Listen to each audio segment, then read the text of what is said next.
So my name is Chris Bobotis, and I'm the Director of Immersive at Adobe. And I'm here to take part of a panel. I did a talk yesterday with Eric Chang of Facebook and Christina Heller of MetaStage. And then, of course, to partake in all this excitement, which is amazing. So it was Immersive Gets Real, it was the title. And I guess we were sort of doing a bit of a state of the union, all that is immersive right now, level setting, helping people to understand, sharing our view of it. Now our view, of course, is Facebook's and Adobe's view, because we have a very distinct advantage of seeing things at a very high level way that other people can't see. So it was partly that. It was partly, a check-in and share some of the new tech that we have seen that others have not, right, or don't get a chance to see. So it was really State of the Union and immersive more than anything else. This is my first South by Southwest, by the way. Really? Yes. So the energy is incredible, I have to say. I haven't even had a chance to really see anything yet, but just walking the streets a bit this morning and late last night, it's unbelievable. The energy is just fantastic here, so I think I'm going to love it. Yeah. So a VR 180 was and continues to be the focus at Adobe. What we did is we got together with some great platform partners, namely Google, YouTube, they're synonymous, and Facebook and Oculus, who are synonymous as well. We all got together and agreed on a single format for VR 180, and that is phenomenal because it just makes the content creator's life that much easier when they don't have to worry about multiple delivery formats and publishing models. That I think what we're all trying to do is get all the energy invested in storytelling again and not have the content creator worry so much about the technicalities or the multiple formats that you have to usually address. So I think this is a coup, and I'm very, very proud to have Adobe, Google, and Facebook sitting at the same table, and I'd love to continue this moving forward.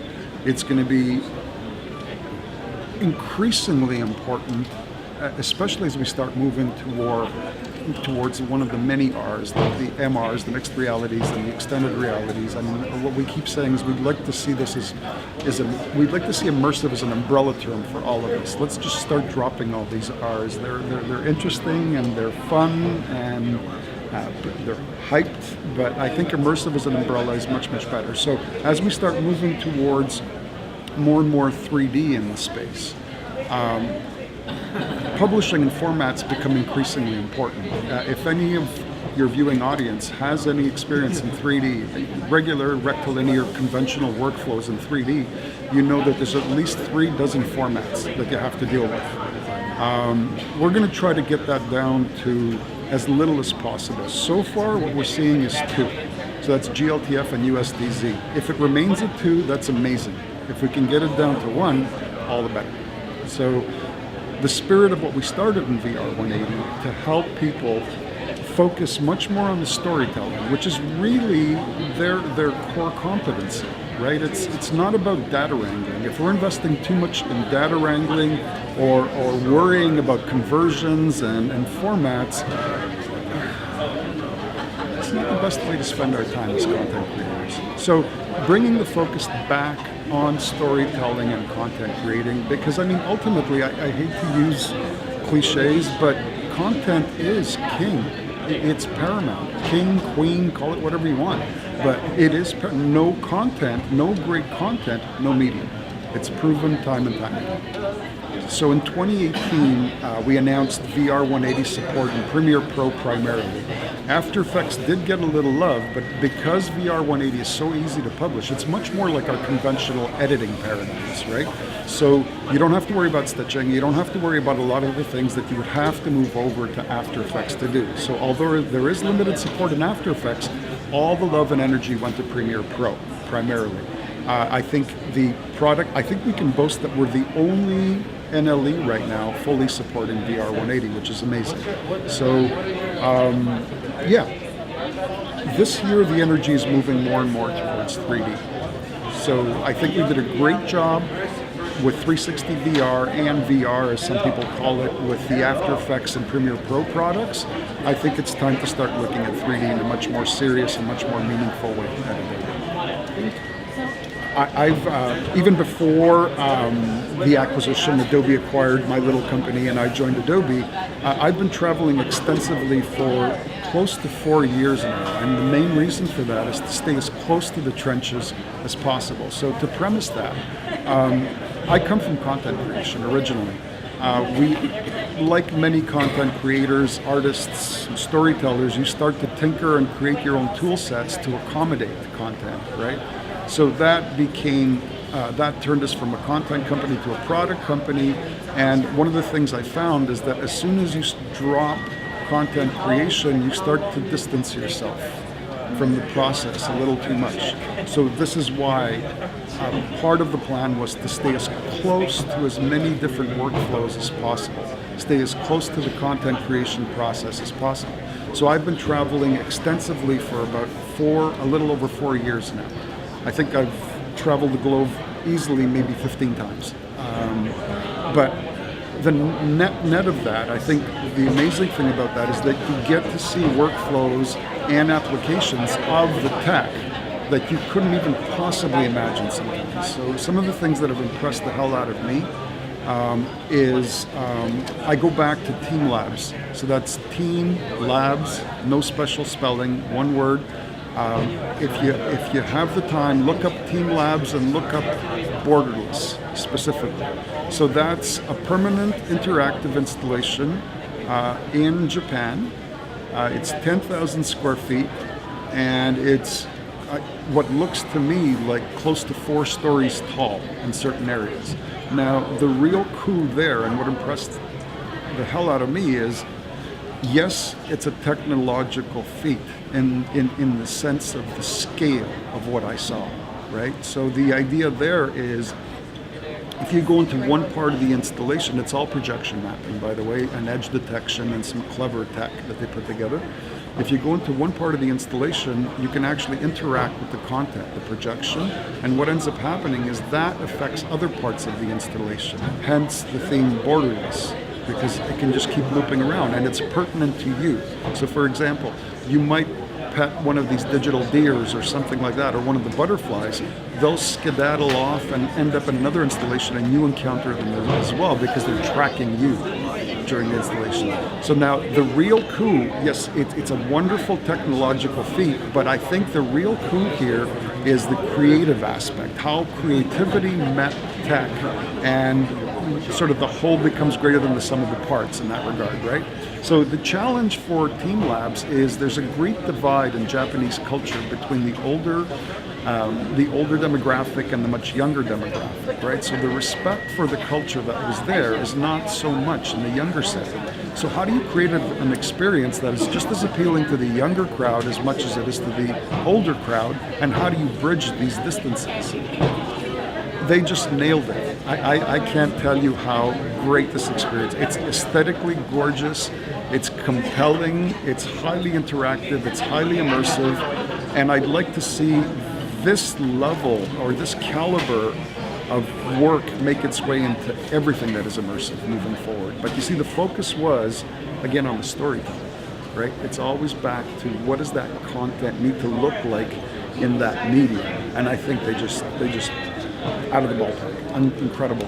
So that project, excuse me, so that's a permanent installation. I think there's a 9-month waiting list to get into this thing. It's an hour long. I did get peeks at this. I didn't want to leave. That's how good it is. And I'm on the older side, a lot of white hair here, a little jaded. I don't get that a lot, where I want to see something again and again and again. I just didn't want to leave this experience. A month later, after that peak, I went with my children. So I have 4 children between the ages of 4 and 30. We all went in as a group. No one wanted to go. They all just wanted to stick around and spend another couple of hours in there. So this is incredible. I'd love to see more and more of this, where people respect the medium, take the time to understand it, and create bespoke solutions for it that suit it and tell the story that much better. from what I understood, and I've checked into it a bit in the past 3 months, it looks like Borderless or Planets is going to be a permanent installation in New York as well, and I think that's going to continue on and on. I don't think it's going to stop there. They have one in Paris as well. So yeah, location-based entertainment or experiences are incredible, and I think we're going to see more and more of that in North America. China, it's huge in China too, by the way. I can't cite specifics in China, but I keep getting requests to talk to and visit China all the time, and I will get there eventually, I suppose. I think what I'm loving is that it is getting easier. Software companies like Adobe and others, hardware companies like the GPU companies like Intel, like the storage companies are highly motivated, and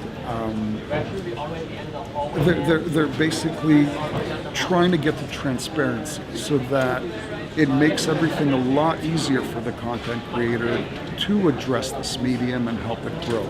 Again, I go back to content is everything, right? No content, no medium. It's as simple as that. So I'd like to do a lot more at Adobe. I'd like to work with partners like our platform partners and our hardware partners to just make it easier and easier and easier. We need to be transparent.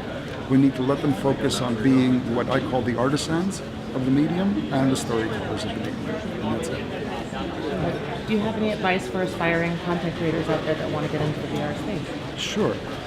Make a lot of mistakes. Just get in there. Don't be scared. Don't be nervous. Just go make mistakes. Learn from them. Take what worked. Move that forward. Drop everything else. Don't be thinking that Don't drop 100 years of storytelling through cinematic experiences. When we first started in late 2014, everybody was like, well, you can't do edits in VR, and you can't do transitions, and you can't move the camera for that matter because of I don't know what reasons. And I was scratching my head at the time, wondering where is all this coming from, and why are these notions in play? And I think they are still today, right? I don't think this is the time to be trying to build too many rules. I think this is the time to break rules more than anything else. So learn from the past, draw from the past, bring it into this medium, make the mistakes, take the successes and move them forward. That's basically what we've been doing, what I've been doing personally. I've built out the tool sets with my little company. Adobe's continued this, but this is not the time to be setting barriers. This is the time to keep it as free and open as possible, and share as much as you can. I think that's one of the things that's been amazing with this community, is that they are very giving. They share their knowledge, they share the successes, they share their failures for that matter, right? So one of the things we did, I think, very, very effectively in my little company is that, we would take trade show space like at South by Southwest or NAB or the bit like the IBCs of this world, the bigger shows. So we would take space, but the last thing I wanted to do is get me on a pedestal quacking about how great my product was. Instead, what we did is we invited our customers to come up and talk about workflow. And we encouraged them not to talk about our products. Actually, what we wanted them to share is, where did you stumble and fall? And how did you recuperate, right? And if there was a meaningful and compelling way or a good reason to talk about the products, great. But they had their place then, their proper place in the whole mix. Again, I go back to the focus is on storytelling. Respect the medium, understand it. Don't be worried about making mistakes. We all make mistakes. That's just human nature, and I think it's part of the creative process. Sometimes a mistake will throw you on a tangent that's incredible, right? And it'll help that story along even better. Right?